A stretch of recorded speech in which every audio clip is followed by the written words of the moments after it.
Hello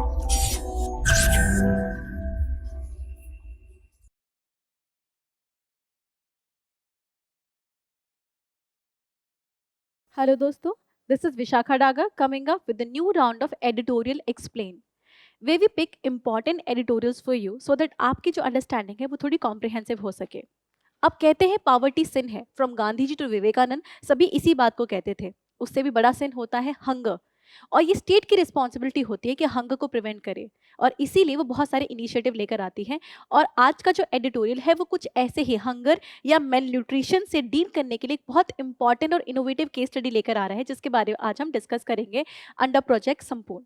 तो चलिए जरा जानते हैं ये प्रोजेक्ट क्या है, जिसमें हम प्रोजेक्ट संपूर्ण देखेंगे, साथ में हम देखेंगे प्रोजेक्ट मिली जुली या सौभाग्य वगैरह कौन से प्रोजेक्ट है जिसने जो मेल न्यूट्रिशन को एंड करने में एक पर्टिकुलर डिस्ट्रिक्ट ऑफ द आपकी जो आसाम है उसने बहुत हेल्प की है। तो चलिए जानते हैं इसके बारे में, जिसमें हम इस एडिटोरियल को स्पेसिफिकली डिस्कस करेंगे, जो कि एक केस स्टडी लेकर आता है आसाम की एक डिस्ट्रिक्ट बॉन गायगांव से। बॉन गायगांव आसाम की एक बॉन गायगांव डिस्ट्रिक्ट है, वहाँ की एक केस स्टडी को डिस्कस करता है। और आर्टिकल शुरुआत बड़ी अच्छी करता है। ऐसे कोट्स हैं जो कि आप इकट्ठा करके किसी न्यूज़पेपर में रख सकते हैं, बिकॉज आपको फ्यूचर में बहुत काम आ सकते हैं। ये जो कोट है ये हिप्पोक्रेटिस का है, the father of medicine, who says let food be your medicine and the medicine be your food। अगर किसी को अच्छा खाना मिलता है तो अपने आप उनका स्वास्थ्य अच्छा रहता है। Good food mostly result into healthy diet, result into a good health, और गुड हेल्थ होती है तो आपकी जो ओवरऑल मेडिसिन की आपको इतनी जरूरत नहीं पड़ती। तो एक अच्छा खाना आपके स्वास्थ्य में बहुत बड़ा रोल प्ले करता है। बट उनके लिए क्या जिनको खाना मिलता ही नहीं, जिनके लिए 2 वक्त का खाना मिलना बहुत मुश्किल हो जाता है, जिसकी वजह से वो स्टंटिंग, वेस्टिंग, इस तरीके की जो प्रॉब्लम्स होते हैं उससे सफ़र करते हैं। आर्टिकल उसी के बारे में डिस्कस करता है। तो एक जनरल एक बैकग्राउंड क्रिएट होता है वो इसके साथ कि हमारी कंट्री में जो नेशनल फैमिली हेल्थ सर्वे है, विच collect the data of the population, और जो कि बताता है कि कंट्री में स्टंटिंग कितनी है, आपका ये अंडरवेट कितना है, वेस्टिंग कितनी है, overall these are the parameters कि जो हम बच्चा कितना स्वस्थ है, कि अपने वेट के लिए, जिसमें हम देखते हैं कि अपने वेट के लिए हाइट कितनी है ये मेज़र किया जाता है, या अपने हाइट के लिए हम देखते हैं कि ओवरऑल ग्रोथ कितनी हुई है, राइट।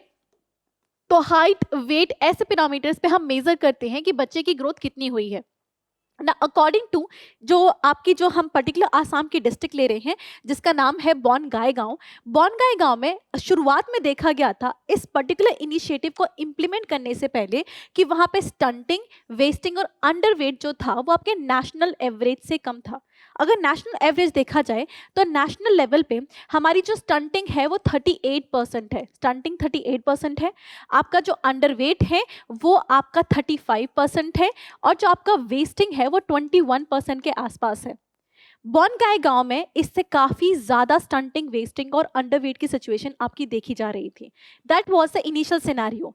और एनीमिया तो वुमेन में बहुत हद तक था। अगर नेशनल फैमिली हेल्थ सर्वे का डेटा देखा जाए तो हमारी कंट्री में कम से कम 52 से 53% वुमेन, जो आधी औरतें हैं, उनको एनीमिया है, मतलब उनको खून की कमी होती है, जिसकी वजह से उनको प्रॉपर न्यूट्रिशन नहीं मिलता। This was initial scenario. एक तो कंडीशन खराब, ऊपर से एक कंडीशन में एक vicious cycle of male nutrition और बन जाती है। वो कैसे?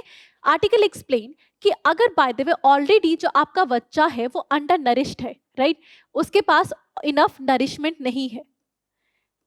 ओके, इट टॉक्ड अबाउट कि जो बच्चा है वो अंडर नरिश्ड है। इन सच अ केस जब उसका कॉग्निटिव डेवलपमेंट होगा, जो मेंटल ग्रोथ होगी वो कम होगी। अगर मेंटल ग्रोथ उसकी कम होगी तो जो उसकी एम्प्लॉयमेंट अपॉर्चुनिटी है वो अच्छी नहीं होंगी, मतलब उसकी सैलरी वगैरह कम होगी। इसी में स्पेशली अगर वो वुमेन होती है तो सिचुएशन और डायर हो जाती है।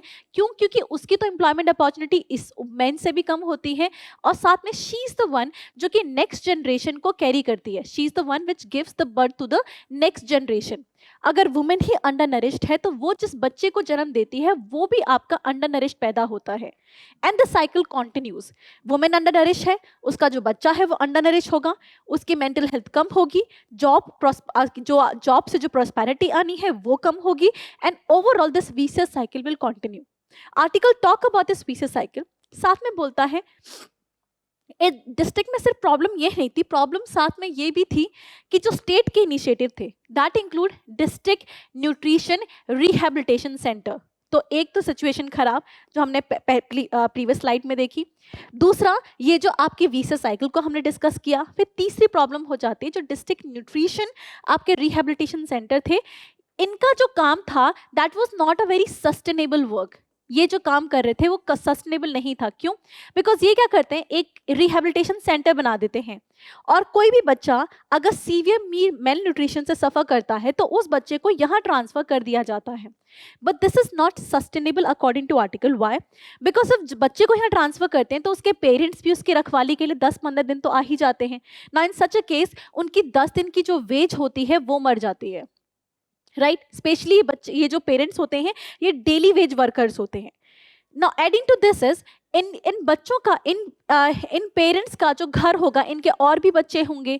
जो बच्चे घर पे रह रहे हैं वो फर्दर मेल नरिशमेंट से सफ़र करेंगे बिकॉज बच्चों का ध्यान, जो पेरेंट्स का ध्यान है वो सीवियर मेल नरिश बच्चे पे है। उसके ध्यान रखने के चक्कर में जब अपना वेज ये खो रहे हैं तो जो घर पे जो बच्चे हैं उनका कोई ध्यान नहीं दे रहा। जैसे अगर इस परिवार के 3 बच्चे हैं, एक अगर रिहेबिलिटेशन सेंटर में आ चुका है, बाकी जो घर पे है उस पर कोई ध्यान नहीं दे रहा। दूसरा, इसमें बताया गया कि आफ्टर बच्चे की रिकवरी के बाद जब उसे वापस घर भेजा जाएगा तो बच्चों के पास इनकम, पेरेंट्स के पास इनकम तो है नहीं। अगर पेरेंट के पास इनकम नहीं है तो ये बच्चा वापस नरिशमेंट, लैक ऑफ नरिशमेंट की तरफ स्लिप कर जाएगा, because of which this existing system is not a very sustainable system. तो आर्टिकल इसके बारे में बात करता है। साथ में आर्टिकल बोलता है कि adding to this the problem is the patriarchy, जिसकी वजह से जो औरतें होती हैं, वुमेन इन सोसाइटी, उनका डायरेक्ट कोरिलेशन होता है बच्चों की हेल्थ और एजुकेशन से। क्योंकि जब वुमेन एम्पावर होती हैं तो बच्चों की हेल्थ और एजुकेशन पे ध्यान देती हैं, उनके खाने पीने पे ध्यान देती हैं। But because of patriarchy women की हेल्थ का ध्यान नहीं रखा जाता तो वो बच्चों का कैसे ध्यान रखेंगी? साथ में उनके पास इनफ फाइनेंस नहीं होता कि वो बच्चों के ऊपर इन्वेस्ट कर सके। It is because of this, इसकी वजह से ओवरऑल जो आसाम के जो डिस्ट्रिक्ट में काफी ज्यादा आपके मेल नरिशमेंट देखा जा रहा था, मेल न्यूट्रिशन की स्थिति ज्यादा थी। But then there was a initiative, और एक थोड़ा सिविल सोसाइटी इनिशिएटिव ज्यादा है, स्टेट का रोल इसमें इतना नहीं था। इसीलिए आप इस केस स्टडी को खासकर याद रखेंगे। सिविल सोसाइटी इनिशिएटिव था जिसमें प्रोजेक्ट संपूर्ण आया। प्रोजेक्ट संपूर्ण में वहाँ पे जो सिविल सोसाइटी ने कोविड के टाइम पे कम्युनिटी बेस्ड एंगेजमेंट से बहुत कुछ सीखा, क्योंकि कोविड के टाइम पे most of the management activity community level पे हो रही थी। तो उस टाइम पे एक प्रोजेक्ट आया था, प्रोजेक्ट मिली जुली, जहाँ पे कोविड पेशेंट को टारगेट करने के लिए, उनके रख रखाव के लिए कम्युनिटी इनिशिएटिव लेकर आए थे। When the communities were coming together, so that ये ध्यान रखा जाए कि लोग क्वारंटीन की जो फैसिलिटी है उसको अवेल करा रहे हैं, उसके रूल्स को प्रॉपरली फॉलो कर रहे हैं। उसी इनिशिएटिव को कोविड के बाद मेल नरिशमेंट कम करने के लिए यूज किया गया, that is community based engagement. Now इसकी खास बात यह है कि जीरो इन्वेस्टमेंट स्कीम थी ये, कि पैसा बहुत ही कम यूज किया गया और कम्युनिटी रिसोर्सेज को सबसे ज्यादा यूज किया गया। नाउ ये यहाँ पे सबसे सीखने की बात है। कैसे? इसमें सबसे पहली चीज की गई targeting the malnourished mother. एक चीज हम देखते हैं कि अगर पेरेंट यहाँ पे एम्पावर्ड हैं तो वो बच्चों का अपने आप ध्यान रख सकते हैं, ना तो उन्हें रिहेबिलिटेशन सेंटर भेजने की जरूरत है और ना ये बच्चे इननिग्लेक्ट होंगे। इसका मतलब अगर आप पेरेंट को एम्पावर कर देते हो, स्पेशली अगर ये वुमेन है, अगर इसको एम्पावर कर देते हो तो ये एक ऐसी कड़ी है जो कि सभी बच्चों का ध्यान रख सकती है। सो वुमेन एक ऐसी कड़ी हो गई है जिससे बच्चों का ध्यान रखने की कोशिश की जा रही है। तो उसके लिए हम आगे देख सकते हैं कि हाउ दिस इज अचीव्ड। इसमें क्या करते हैं, जो अंडर नरिश्ड वुमेन है उसको टारगेट करते हैं। सबसे पहले अंडर नरिश्ड वुमेन को टारगेट किया जाएगा। तो इसका नाम क्या है? Empowering mother healthy children. इसका नाम रखा गया एम्पावरिंग मदर हेल्दी चिल्ड्रन। अभी किया कैसे गया, मदर को कैसे एम्पावर किया गया? तो मदर को 3 लेवल पे एम्पावर किया जाएगा। The mother is being empowered at 3 level. उसको 3 लेवल पे एम्पावर करते हैं। एक, आपका नॉलेज बेस्ड हो जाएगी। दूसरा, उसकी इकोनॉमिक एम्पावरमेंट होगी। तीसरा, उसकी कम्युनिटी बेस्ड जो एम्पावरमेंट है उस चीज का ध्यान रखा जाएगा यहाँ पे, कि जो उसको डेटा से स्टेट का सपोर्ट मिले, राइट? अब देखिए ये सारी चीजें कैसे हासिल की इस प्रोजेक्ट में। फर्स्ट सबसे पहले नॉलेज कैसे मिली? फॉर द नॉलेज इसमें क्या किया गया, जो आपकी अंडर नरिश मदर है उसको एजुकेटेड मदर से कनेक्ट कर दिया गया. If this is a mother जहाँ पे उसके जो बच्चे हैं वो अंडर नरिश्ड हैं, वो खुद अंडर नरिश्ड है, तो उसको ऐसी वुमेन से कनेक्ट किया जाएगा जिसके बच्चे हष्ट पुष्ट है, जो बच्चे हैं वो हेल्दी है, मदर भी हेल्दी है और ऑलमोस्ट सिमिलर इकोनॉमिक बैकग्राउंड से है. यहाँ पे ध्यान रखिएगा, similar economic background. And why is this important? इसका मतलब ये वुमेन अपने जो रिसोर्स को बहुत स्मार्टली यूज कर रही है. Despite having similar resources, she knows the importance of having healthy children, और उन्हीं रिसोर्स को किस तरीके से बच्चों के लिए और हेल्थ के लिए ज्यादा बेहतर यूज किया जा सकता है. So this is what this article does. जो आपकी एजुकेटेड और एम्पावर्ड मदर है उसको बोला गया है यहाँ पे बड़ी मदर. नाउ बड़ी मदर इज द वन जो आपकी अंडर नरिश मदर है उसको नॉलेज के साथ एम्पावर करेगी, उसको गाइड करेगी. तो सबसे पहले नॉलेज बेस्ड एम्पावरमेंट होगी बड़ी मदर के थ्रू. तो ये था आपका बड़ी मदर. इसके बाद एक और चीज हमने यहाँ पे देखी गई कि जो वुमेन है उसके पास फाइनेंस नहीं है, चलो ठीक है नॉलेज आ गई, बट पैसे नहीं है कि बच्चों की हेल्थ का ध्यान रखा जा सके. Now to actually deal with this problem, what was done under the initiative कि वुमेन को नेशनल रूरल लाइवलीहुड मिशन में इनरोल किया गया. राइट तो वुमेन को नेशनल रूरल लाइवलीहुड मिशन में एनरोल किया गया और वुमेन को सेल्फ हेल्प ग्रुप्स में, मतलब जैसे लिज्जत पापड़ है, सेवा इनिशिएटिव है, इस तरीके से बहुत सारी वुमेन का ग्रुप बना दिया गया जिससे कि अपने पैसे और स्किल को रिसोर्स करके अपने पैरों पे खड़े हो सके, अपनी इनकम खुद जनरेट कर सके. Now cause of which, और इससे 90% ऑफ द वुमेन को फायदा हुआ था. साथ में पीपल सपोर्ट बहुत ज्यादा था, from the knowledge to finance वगैरह, अगर उसकी जरूरत थी तो हर तरीके से लोगों का सपोर्ट काफी ज्यादा था. इस तरीके से 3 तरह से वुमेन को काफी हेल्प पहुंचाई गई. तो इसमें हम देखते हैं कि हाउ वुमेन वर हेल्प्ड. एक तो प्रोजेक्ट संपूर्ण के अंदर वुमेन को एजुकेशन दी गई बड़ी मदर के थ्रू. साथ में हमने देखा गया कि इकोनॉमिक एम्पावरमेंट हुई सेल्फ हेल्प ग्रुप्स और नेशनल रूरल लाइवलीहुड मिशन के अंदर. ऐसे ही आप केस स्टडी ध्यान रखेंगे, जब भी आपके पास ऐसा एग्जाम्पल आता है आप गवर्नमेंट की स्कीम बताएंगे कि अगर this section of the society is lacking empowerment, तो गवर्नमेंट की पर्टिकुलर स्कीम है जिसको यूज किया जा सकता है. तो सिविल सोसाइटी इसमें गवर्नमेंट की स्कीम ही यूज कर रही है सो वुमेन को एम्पावर करने के लिए. ये बहुत अच्छा एग्जाम्पल है, इसे आप यहाँ याद रखेंगे. साथ में एक आपका प्रोजेक्ट सौभाग्य भी इसके साथ इंटीग्रेट कर दिया गया. सौभाग्य में कोशिश की गई कि मैटरनल मोर्टालिटी और इन्फेंट जो आपकी मोर्टालिटी है उसको कम की जाए, बच्चे और माँ दोनों के स्वास्थ्य का ध्यान रखा जाए. उसमें देखा भी है कि 6 महीने के अंदर अगर आपकी मैटरनल मोर्टालिटी 16 थी तो वो 33 हो गई, और अगर इन्फेंट मोर्टालिटी अगर 133 तो वो 63 हो गई. और बहुत ज़्यादा जो आपका चेंजेस हम देखने को मिले इन्फेंट और मैटरनल दोनों की हेल्थ में. तो आपकी 2 स्कीम थी, एक प्रोजेक्ट संपूर्ण और दूसरा हमने देखा प्रोजेक्ट सौभाग्य.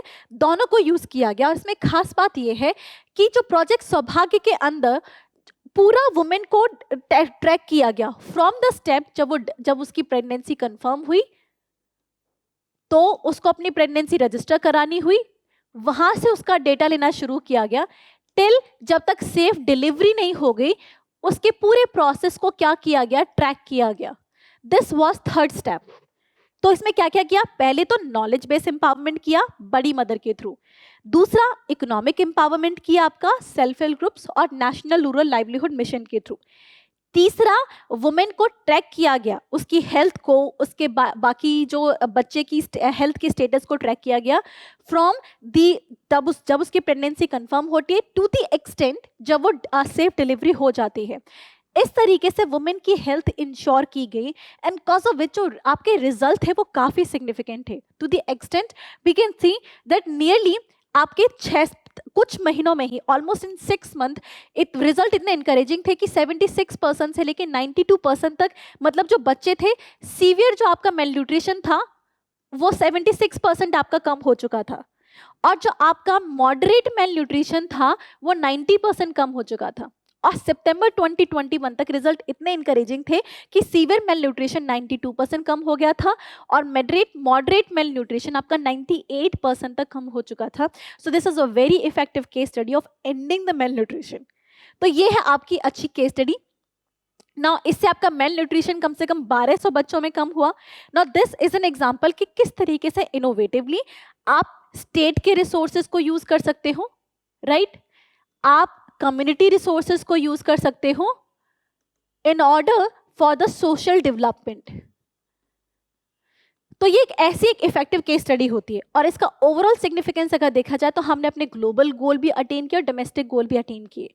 जैसे यूएन सस्टेनेबल गोल में, यूएन एसडीजी गोल में हंगर जो और मेल न्यूट्रिशन हमारे इनिशियल 1-2 गोल्स में आते हैं, उसको हम अचीव कर पाते हैं। साथ में यूएन फूड सिस्टम समिट में UN secretary general talks about कि किस तरीके से हमें मेल न्यूट्रिशन को डील करने की जरूरत है और ये उनकी वन ऑफ द एक ग्रेटर कमिटमेंट्स में आता भी है। इसके साथ हमारे खुद की भी स्कीम है, लाइक जो हमारा कुपोषण मुक्त भारत है या पोषण अभियान या नेशनल न्यूट्रिशन मिशन जो आपका नीति आयोग ने लॉन्च किया है, वो भी आपका हंगर और मेल न्यूट्रिशन हटाने की कोशिश करता है। इसके थ्रू हम इन सबको अटेन कर सकते हैं। सो आर्टिकल टॉक अबाउट जो चमत्कार आपके आसाम की छोटी सी डिस्ट्रिक्ट में हुआ है, इसको अब अगर आप नेशनल लेवल पे लेके जाओगे तो बहुत हद तक मेल न्यूट्रिशन और हंगर को डील कर सकते हैं। एंड आर्टिकल बहुत अच्छा इसमें केस डालता है। Now that's why this editorial is very important, क्योंकि आप इसे पेपर 2 में यूज कर सकते हैं, आप पेपर 4 में यूज कर सकते हैं, इवन पेपर 3 में भी काफ़ी जगह इनोवेटिवली आप यूज़ कर सकते हैं। इट्स जस्ट दैट कि आपके पास क्वेश्चन आता है और किस तरीके से आप इसको ऐसे वगैरह में भी एक अच्छी सी लाइन बना के इसको केस स्टडी में डाल सकते हैं। आई होप ये एडिटोरियल आपके लिए हेल्पफुल था। Now that is the case, इस वीडियो को लाइक और सब्सक्राइब करें, नहीं तो कमेंट सेक्शन में अपने डाउट्स डाल दीजिए। Thank you so much. Current Affairs by Forum IAS is an all-in-one program that covers the dynamic aspect of the syllabus from both prelims and mains perspective. Last year, we have helped more than 100 students crack IAS with our current affairs classes.